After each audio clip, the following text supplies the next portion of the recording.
antara tanda Ramadan kita diterima oleh Allah, la'allakum tattaqun. Ramadan itu kan menjadi orang yang bertakwa. Dan takwa itu apa? Takwa itu kunci. Wa may yattaqillaha yaj'al lahu makhraja. Barang siapa bertakwa kepada Allah, maka Allah berikan jalan keluar. Artinya kalau hari ini di bulan Syawal sudah mulai terlihat nih jalan keluar dari masalah hidup kita. Mudah-mudahan itu tanda bahwa Ramadan kita diterima oleh Allah Subhanahu wa taala. Tapi kalau belum ada nih jalan keluar, kita evaluasi. Jangan-jangan Ramadan kita ini banyak hal yang harus kita lakukan. Kapan memperbaikinya? Sekarang di bulan Syawal.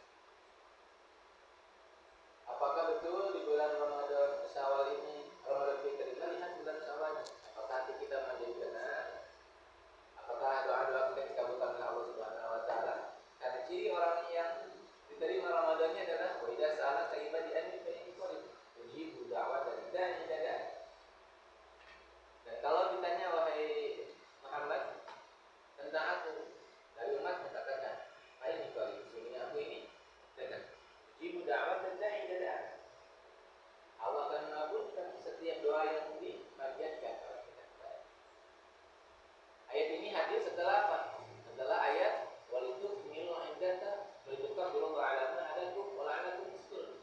Setelah kita menyempurnakan puasa kita dengan takbir, ya, dan kita menjadi orang yang bersyukur, setelah itu doa-doa kita dikabul sama Allah. Kenapa? Karena kita dekat sama Allah Subhanahu wa taala. Kita evaluasi nih, sekarang sudah dekat apa belum? Sudah dikabul apa belum doa kita?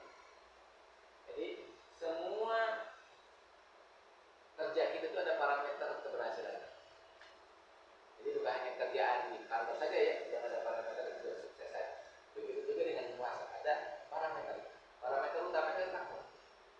Kita termasuk orang yang bertakwa. Dan takwa itu bagian utamanya adalah Allah berikan jalan keluar. Jadi kalau belum ada jalan keluar, bisa jadi memang kita harus evaluasi. Itu sudah menjadi orang bertakwa.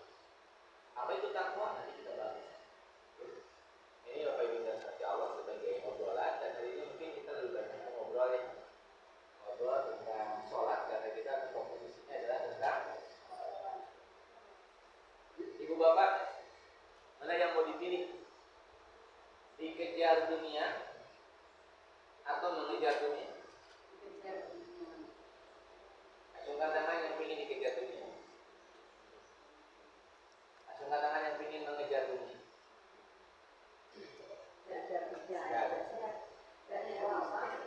Kalau yang agak ngacung kenapa? Oh, mau ngejar akhirat dalam dunia mengikuti ya. Kenapa saya sampaikan begitu? Karena ada sebuah kisah ya. Kisahnya begini. Jadi orang ini fokus hidupnya adalah bagaimana dunianya dapat. Mungkin kalau mengejar dunia itu kayaknya kalau orang dikasih label mengejar dunia nggak mau ya, betul nggak? Ya. Siapa yang pengen dikasih label kamu tuh mengejar dunia banget ya? Tapi perilaku kita ini sering sesuai dengan definisi mengejar dunia. Jadi tiap hari kerja, yang dipikir keuntungan, jadi pikir uang, bahkan meninggalkan sholat untuk kerja. Bahkan bukan hanya itu, ya hal-hal yang sifatnya wajib itu ditinggalkan, dikorbankan untuk demi kebutuhan hidup.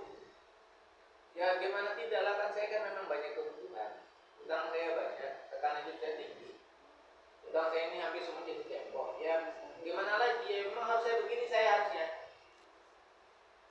Dan dia melakukan sebuah kesimpulan bahwa kewajiban saya sekarang adalah nyari dunia, nyari rezeki, nyari uang agar saya bisa menyelesaikan utang-utang. Maka yang dilakukan adalah betul-betul mengejar, bukan mengejar, kerja sampai jam 12 baru tidur, subuh kesiangan. Setelah itu apa yang terjadi? Nggak dapat itu, nggak cukup, tapi dia itu bukan nggak cukup, sama yang capek. Apa ya, kayak gitu terus. Sekarang mau saya balik, karena ketika di dunia dikejar, maka kira-kira dunianya lari tidak? Lari kan? Terus sekarang menjaga dunia nggak bisa kejar.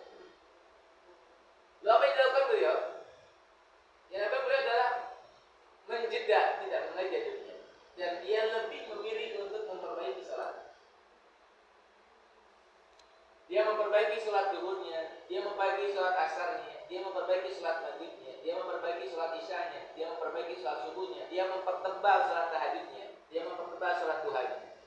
Yang dia fokuskan bukan lagi pada mengejar dunia, tapi bagaimana dia fokus kepada kewajiban-kewajiban dia sebagai hamba Allah. Dan dia bekerja di sisa-sisa waktu itu. Jadi dia bekerja untuk menunggu sholat duhur, dia bekerja untuk menunggu sholat asar. Dan saat sholat asar datang, ditinggalkan pekerjaannya, dia sholat. Yang bekerja untuk menunggu saat maghrib, setelah saat maghrib datang, dia tinggalkan pekerjaan saat maghrib. Dan dia lakukan terus-menerus, sehingga ada jeda antara dia dengan dunia. Bahkan dia sudah tidak berpikir lagi, terserah dialah dunia mau ngapain. Tapi apa yang terjadi setelah itu? Sebulan kemudian, 2 bulan kemudian, apa yang terjadi?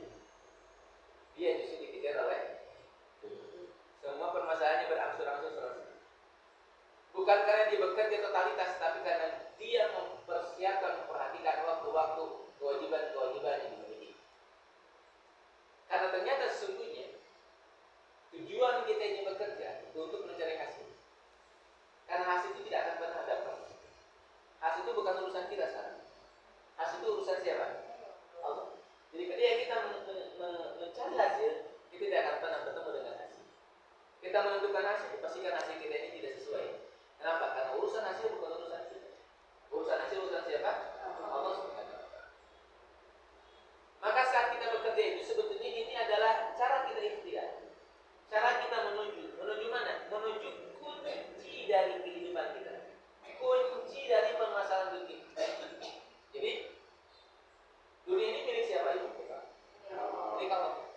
Permasalahan yang didapati oleh kita sekarang siapa yang ngasih? Akhirnya kan Allah. Artinya kalau begitu yang punya jawaban siapa? Yang punya solusi siapa? Kira-kira solusi dari Allah sudah ada belum? Ya. Sudah ada. Di antara solusi yang Allah sudah kasihkan yang pertama, takwa. Wa may yattaqilla yaj'al lahu makhraja. Barang siapa bertakwa kepada Allah, maka Allah berikan jalan keluar. Jadi kalau kita sedang punya masalah, yang dicari jalan keluar apa takwa? Soalnya Ibu Bapak, agar kita lebih mencerna lagi. Kalau kita sedang punya masalah, sedang mentok, butuh jalan keluar, yang kita kerja itu cari jalan keluar atau jadi orang bertakwa? Cari jalan keluar atau jadi orang bertakwa? Jadi orang takwa. Jadi orang bertakwa. Tapi yang kita cari itu jadi orang bertakwa karena kunci jalan keluarnya itu takwa. Jangan sampai kita ini duduk-duduk pintu nggak ada kuncinya, dia nggak bisa keluar. Mau beberapa kali kita bukain pintunya nggak bisa buka, kenapa terkunci? Harus pakai kuncinya. Kuncinya apa? Takwa. Maka kalau kita sudah paham bahwa ada kuncinya dalam hidup takwa, maka yang kita kerja itu bukan jalan keluarnya, tapi apa? Takwanya. Sehingga saat kita melakukan ikhtiar itu untuk cari jalan keluar atau untuk agar kita jadi orang bertakwa, ini harus kita ubah mindsetnya. Jadi kita ini ikhtiar bukan nyari hasil, tapi ikhtiar itu untuk kita mendapatkan derajat apa? Takwa. Itu yang penting. Karena sekarang kembali, kita ini ikhtiar agar dapat apa? Jalan keluar, hasil. Yang akhirnya apa? Nggak dapat itu. Jalan keluar itu kita dapatkan kalau kita sudah bertakwa. Maka kita ikhtiar itu dalam rangka bagaimana kita menjadi orang bertakwa. Atau kunci yang kedua yang disampaikan oleh Allah apa? Wa may tawakkal 'ala Allah fa huwa hasbuh. Ini kuncinya. Barang siapa bertawakal kepada Allah, maka cukup. Betul. Maka apa? Cukup. Allah cukupkan. Siapa yang Allah cukupkan? Orang yang bertawakal pada Allah. Berarti kalau begitu, kita ini mencari kecukupan atau menjadi pribadi yang bertawakal. Nah, ini harus kita rubah mindset kita. Kita ini mencari kecukupan, nyari uang sekian juta agar cukup hidupnya, atau kita ini berikhtiar agar kita menjadi pribadi yang bertawakal. Mana yang betul? Menjadi pribadi yang bertawakal. Berarti kalau begitu kita bekerja tiap hari itu untuk cari hasil atau kita menjadi orang bertawakal? Menjadi orang bertawakal. Ciri orang tawakal itu apa? Ciri orang tawakal itu adalah dia menyerahkan urusan hasil kepada Allah. Gak pernah mikirin hasil. Ya Bu ya. Ibu kalau doa ini pikirin apa? Dikabul atau tidak kan? Nah itu yang salah. Tidak usah kita cari apa?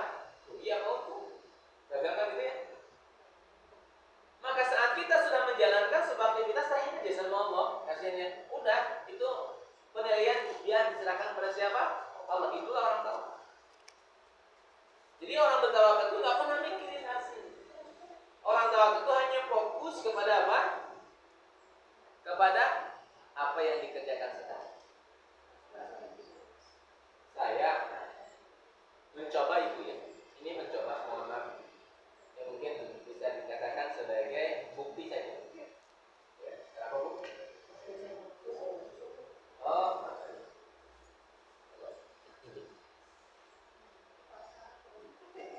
ini sebagai apa bu ya? Sebagai bagian dari ini aja, bagian dari sharing gitu ya. Jadi Ramadan itu betul-betul saya Ramadan itu tidak punya rencana. Tidak punya rencana. Saya mau mudik, uangnya berapa? Saya mau mudik, bawa bekalnya berapa? Harus butuh uang berapa? Nggak pernah. Jadi Ramadan saya ya udah, Ramadan ya Ramadan. Ramadan ya udah. Bahkan kalau dulu saya mohon maaf ibu, zaman dulu saya sering menawarkan, saya keahliannya berbicara bu ya, menawarkan ke kantor-kantor kajian saya enggak pernah, enggak. Atau kepada relasi, kalau ada buka bersama undang saya enggak. Saya betul-betul fokusnya cuma satu.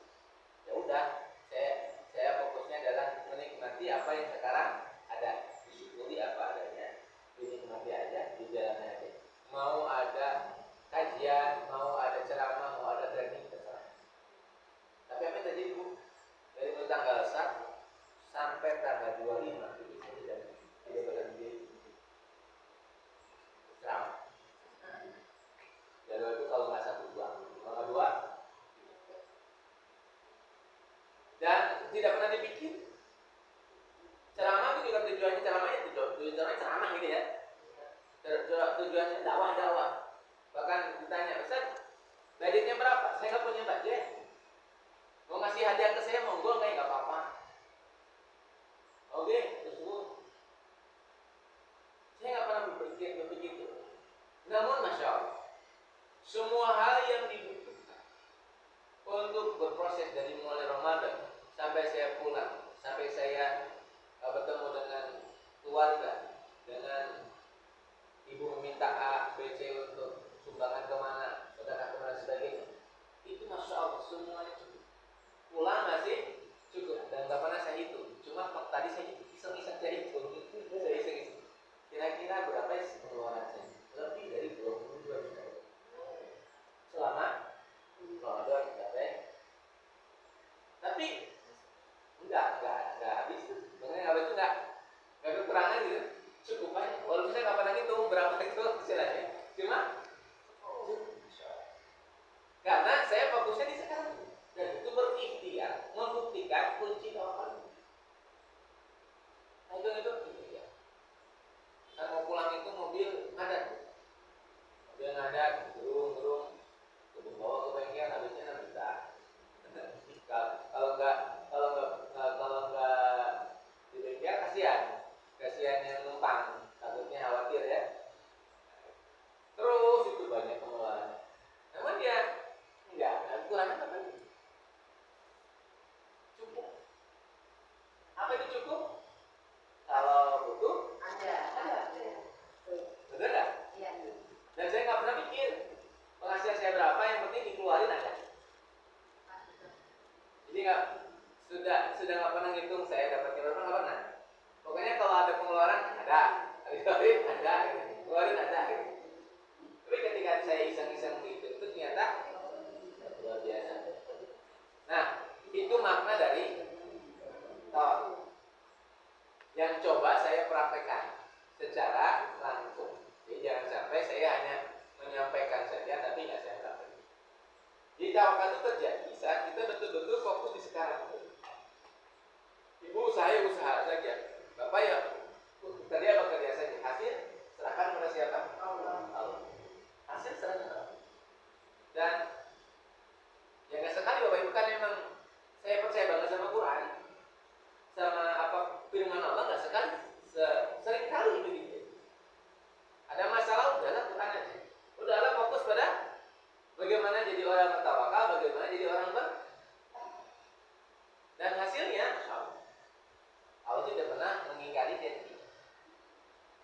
Sehingga Bapak yang berbahagia, hari ini kita memulai pembahasan tentang sholat khusyuk itu, kita akan memulai dari bahwa sholat itu adalah sebetulnya kalau kita mau dihubungkan dengan dunia, walaupun kalau kita sudah haji lebih dalam lagi, ini nggak terlalu butuh sebetulnya. Tapi kalau kita masih butuh, sesungguhnya kuncinya dunia ini mengajar kita adalah sholat. Kuncinya apa?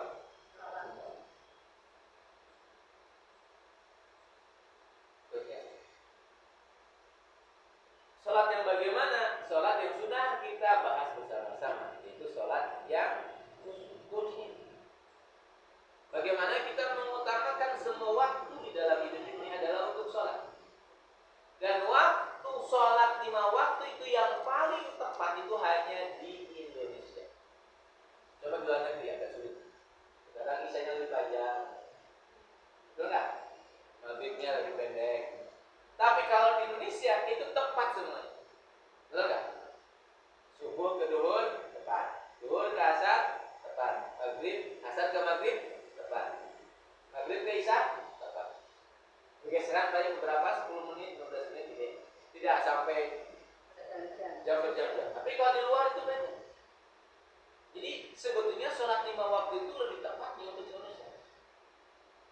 Berkah sebetulnya. Maka umat Islam Indonesia itu wajib bersyukur kepada Allah, dan memang ditakdirkan umat Islam Indonesia itu tetap banyak di dunia. Dan harusnya ini harus kita jadikan bahwa 5 waktu sebagai tiang agama ini itu betul-betul kita jalan. Keberkahan kita itu muncul dari sholat. Ya, monggo jangan sampai sholat ini dijadikan sebagai formalitas.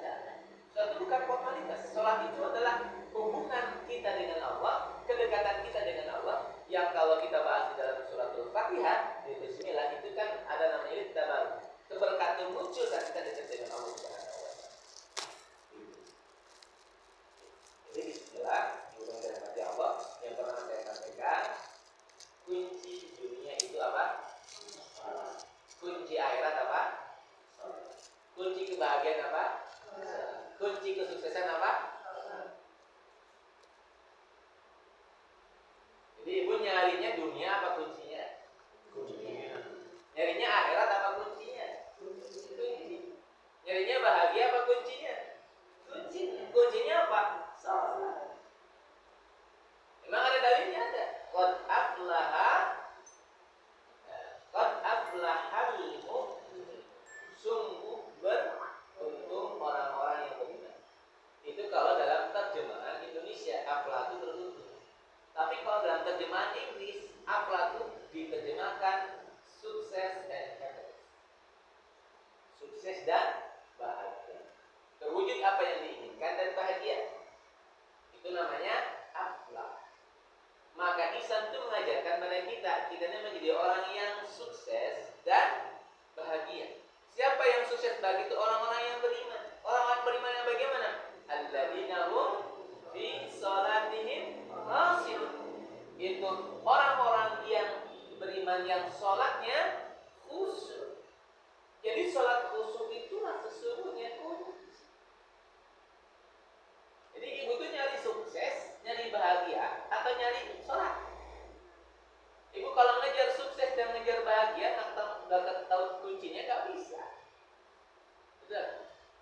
Saya ngoding baru kesini ya, nggak tahu jalan ke sini nyampe nggak? Kayaknya udah harus tahu dulu jalannya baru nyampe. Betul apa ini? Sehingga memang ilmu tentang sholat itu menjadi hal yang sangat penting karena kita sedang mencari kunci bahagia dan kunci kesuksesan. Betul? Ini sudah lama ikutan sholat sunnah itu ya? Udah kan? Sudah dipraktekkan?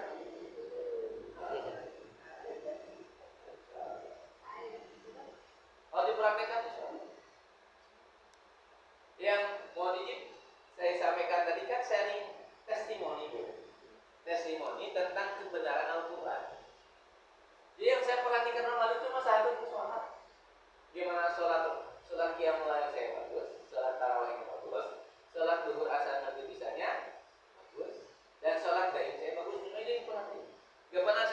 gimana enggak. Tapi masya Allah, Allah yang bukakan.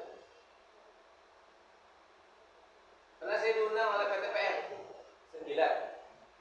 PTPN 9. Ustaz, jam 5 datang. Oh, telepon terus ya. Ya siap, jam 5 nyampe. Jam berapa saya di sini? Jam 6 kurang 5 menit. Padahal pabriknya jam 6.58. Berarti saya isi 3 menit. Jadi saya cuma isi berapa? Bismillahirrahmanirrahim, isi Pak itu buat kira selesai gitu ya. Sudah, itu terus makan pulang. Nah, emang saya nggak minta, saya sudah nggak pernah minta budget ya. Jadi dikasih beli, bang enggak, dikasih amplop ya kasihkan aja, disimpan aja. Nah, jadi saya ambil anak dari pasar. Buka berapa? Kemana? Saya.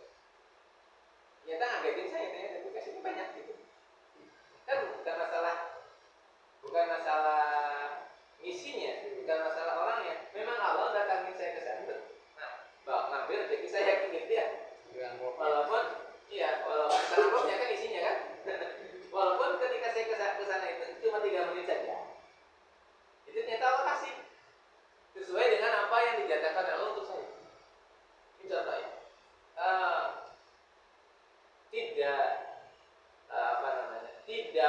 Tidak semakin yakin bahwa semuanya kehidupan itu hanyalah kita fokuskan kepada bagaimana kita mempokokkan kunci. Gak peduli kita ini kerjanya apa. Mau jenengan tukang jualan es cendol, mau tukang jualan apapun, terserah. Kalau jenengan udah dapat kuncinya, insya Allah berkah dan rezekinya berlimpah. Itu Pak Ibu ya. Dan kuncinya apa Pak Ibu? Sholat. Itu yang saya ingin tekankan lagi, motivasi. Karena awal-awal saya kasih motivasi dulu. Teori udah siap sebetulnya, tapi kita mulai dari motivasi. Jadi kalau kita sudah paham kuncinya dan kita kejar kuncinya itu, dunia akan kita akan terbuka dengan apa yang menjadi masalah. Ibu nggak usah takut dengan profesi kita, karena profesi kita itu sudah pilihan dari siapa? Allah. Yang penting ibu tahu kuncinya aja. Ada nggak yang tukang ubah naik haji ada? Ada. Tukang beca naik haji ada? Tukang Maryam. Tukang Maryam. Oh, tuh, umroh ya. Masya Allah. Umroh gratis ya? Umroh gratis ya Bu ya? Jadi terserah Allah kan semuanya. Betul nggak? Jadi nggak usah kita khawatir dengan profesi kita.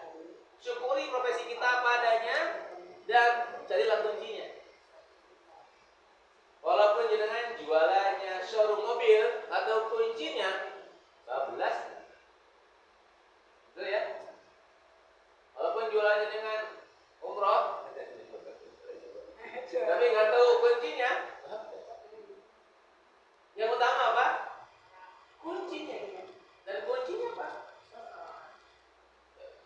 Dan saya udah pernah menyampaikan kan tentang ilmu keajaiban ya. Masih lupa? Oh nggak ikut. Berapa orang yang ikut?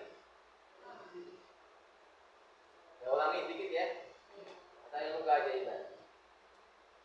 Jadi ilmu keajaiban itu apa Bapak Ibu? Sederhana ilmu keajaiban. Jadi satu, keajaiban itu ada.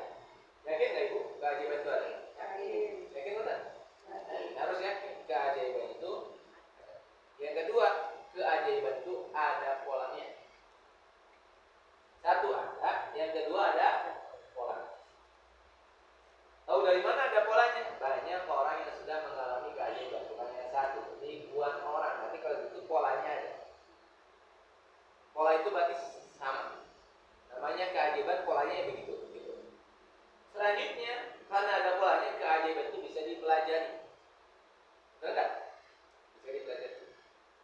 Dan di manakah kita bisa menemukan keajaiban? Di manakah kita bisa menemukan polanya? Di manakah kita bisa mempelajarinya? Adanya di Al-Quran. Adanya mana Bu? Al-Quran. Di surat berapa? Di surat 38 sampai 40. Surat berapa? 3 ayat 38 sampai 40. Bicara tentang apa? Bicara tentang keajaiban. Keajaiban siapa? Keajaiban Maryam. Jadi Maryam itu adalah anak istri Imran, anaknya dari istrinya Imran, yang dinadarkan untuk diabdikan olehnya kepada Allah dengan diawasi, wakafalaha, diwakilkan atau diberikan pengasuhannya kepada seorang nabi, namanya Nabi Zakaria. Zakaria memberikan kepada Maryam sebuah tempat untuk ibadah, namanya mihrab. Nah, mihrab. Jadi Maryam itu tiap hari adanya di mihrab. Ngapain? Ibadah. Nggak kemana-mana, nggak kemana-mana. Memang tujuannya anak ini Allah, Maryam, isi Imran abdikan untuk Allah. Maka tugas dia cuma sholat, ya, ibadah, zikir, sholat, ibadah. Itu aja. Jangan ngapa-ngapain. Apa keajaibannya? Ulama dakhala 'alaiha Zakaria al-mihrab wajada indaha rizqan. Setiap beliau datang, siapa Nabi Zakaria, ke mihrabnya Maryam, selalu ada di dalam mihrab itu rizqan, rezeki, makanan yang enak-enak, bukan makanan biasa, bukan turbo, bukan. Tahu turbo? Murahan bodoh. Ini turbon. Bukan turbo, bukan. Tapi betul-betul rizqan yang fresh ini. Oh, ininya buahnya yang nyaman, yang enak, semuanya yang luar biasa. Sampai-sampai siapa?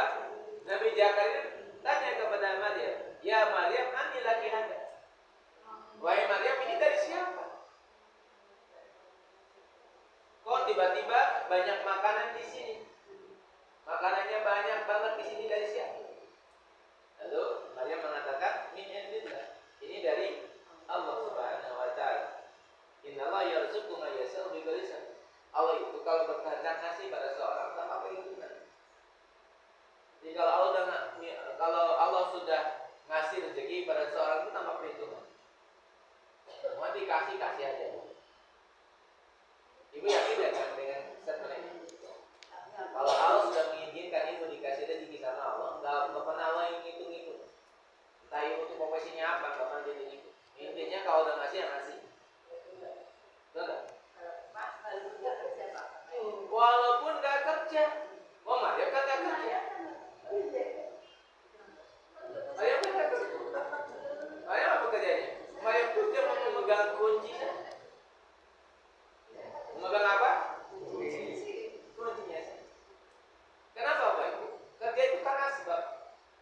Bukan berarti saya ngajak ibu untuk pindah kerja, ngajak bapak untuk pindah kerja. Tapi kerja itu hanyalah asbab. Di dalam Al-Hikam kita hafalan ketiga, Al-Alif bila Al-Sayyidul mengatakan, "Sawabikul iman la takrikul asul asbab." Tekad yang kuat itu tidak pernah bisa menembus dinding takdirnya Allah. Sawabikul iman itu apa? Sawabikul itu adalah keinginan yang kuat yang memunculkan usaha. Misalkan ibu-ibu ingin haji, usaha kan? Gimana caranya dapat uang banyak? Misalkan kita ingin utang ini selesai, usaha kan? Jualan apa, ngutang nanti, jualan kan gitu ya? Itu namanya usaha. Keinginan kuat muncul usaha, tapi nggak cukup itu. Biasanya muncul yang kedua, apa? Doa. Ya doa sama Allah.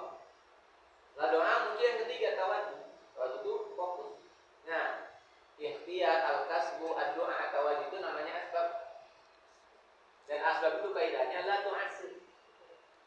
Namanya la tu'asir apa? Asbab itu tidak pernah berdampak terhadap hasil. Tidak ada dampaknya asbab itu pada hasil. Asbab itu kaidahnya adalah al-asbab madamul akbar. Asbab itu adalah pembantunya takdir. Namanya pembantu ya, namanya pembantu begini, Pak ngapunten ambilin air. Pak Jajan ambil air. Pak Jajan ngambilin air, berarti Pak Jajan pembantu saya. Saya bisa ngambil sendiri. Bisa ngambil sendiri. Bisa. Kira-kira Allah bisa mengasih rezeki tanpa kita ini usaha? Bisa? Bisa. Karena usaha itu hanya modal akbar, pembantu takdir. Ini Maria membuktikan beliau ini nggak usah usaha.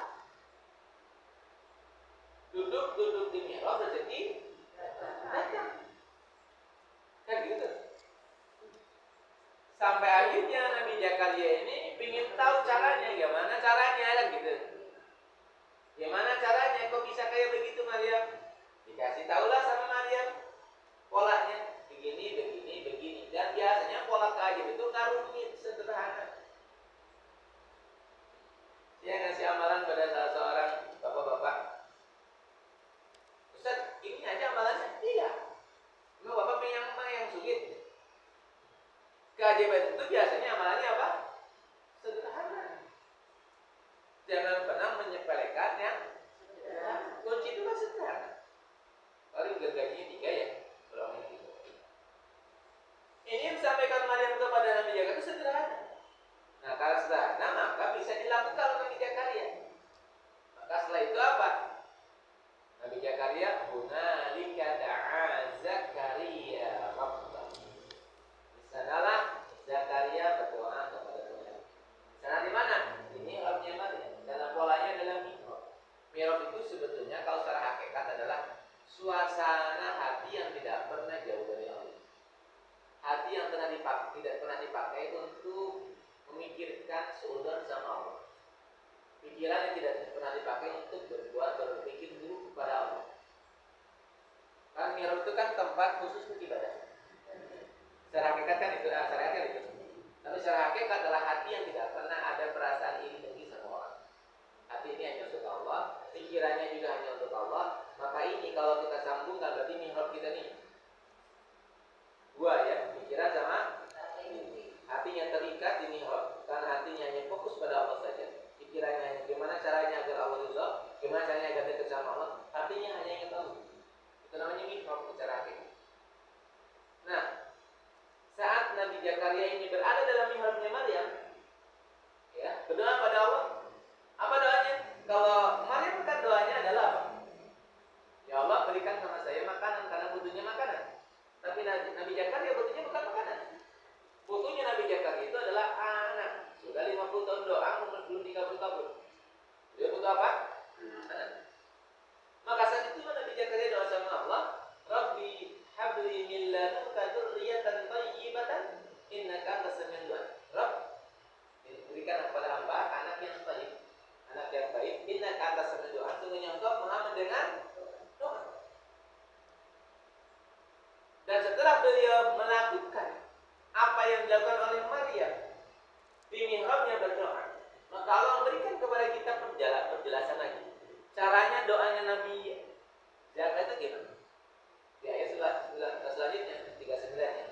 Ketika bana dan sul malaikat wa huwa qaimun yusallu bil.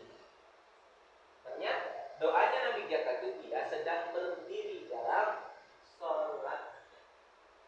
Berarti kuncinya apa sih? Salat. Salat yang mana? Salat yang sedang berdiri. Nah, salat yang sedang berdiri itu memang ada apa di salat yang sedang berdiri? Ada rukun salat. Ya kalau kita jalankan rukun salat itu luar biasa.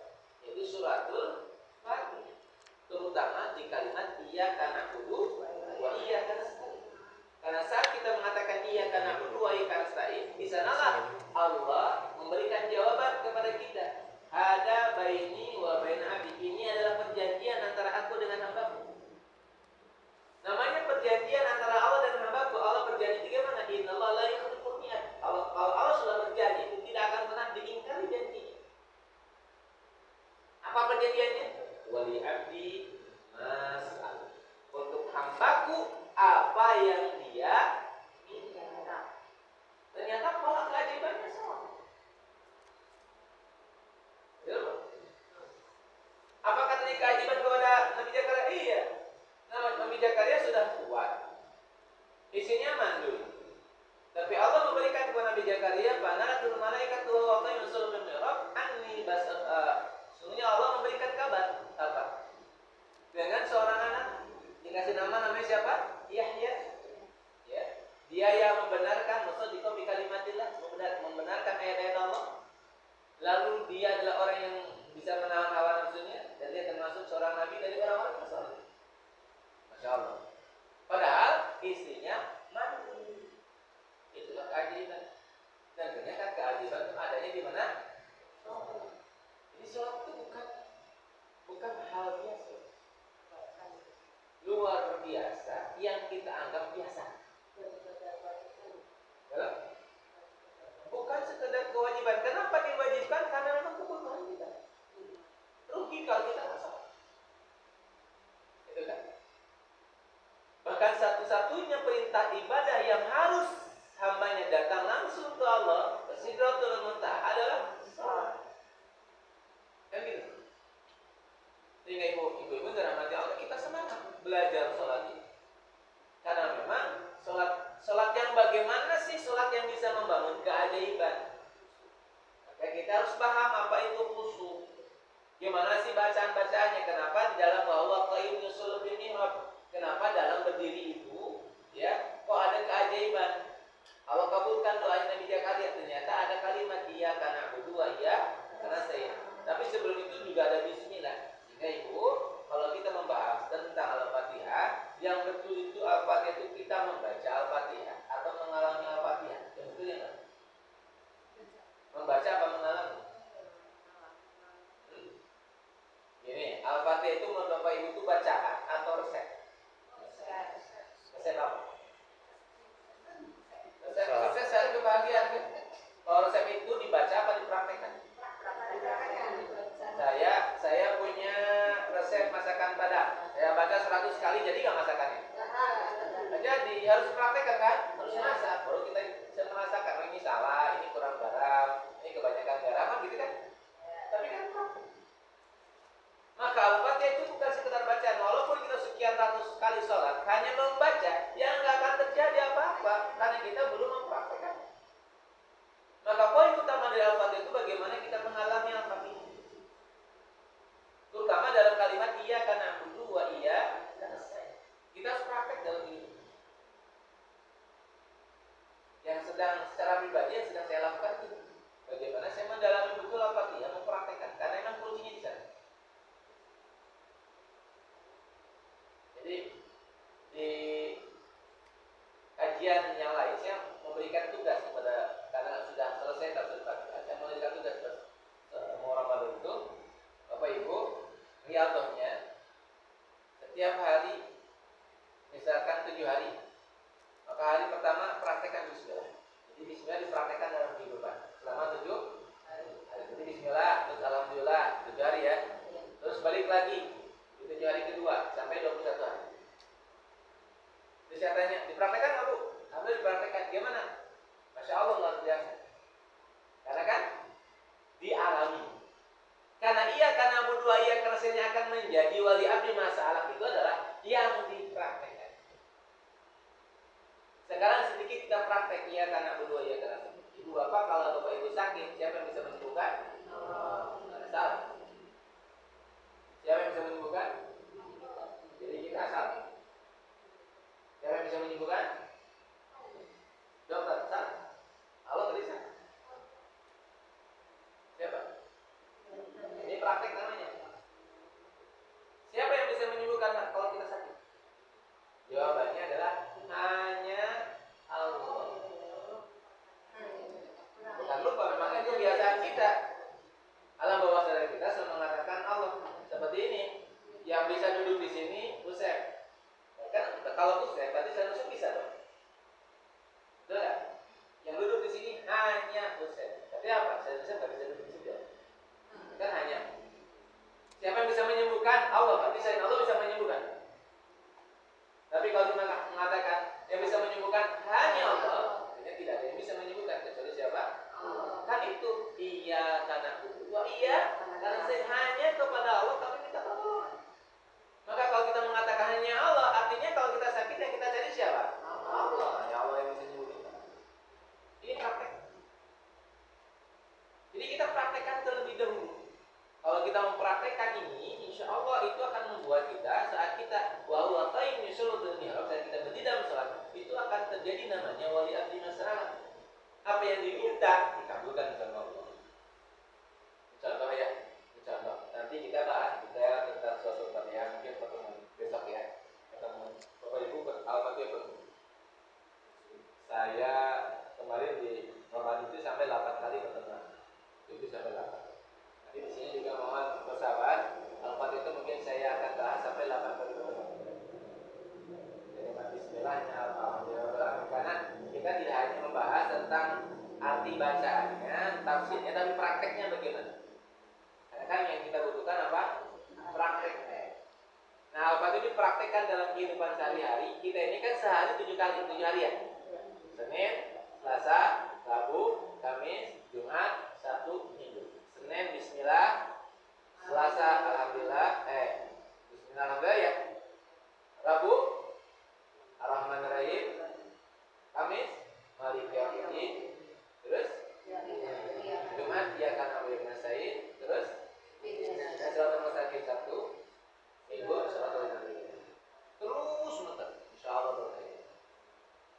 Itu namanya sholat jari. Ya. Tapi nanti kita praktek dulu. Kapan prakteknya? Ya, pekan depan kita mulai kajiannya. Kajian suratul Fatihah. Kalau ibu sudah selesai kajiannya, saya tugasin tiap hari itu praktek. Senin Bismillah, terus Selasa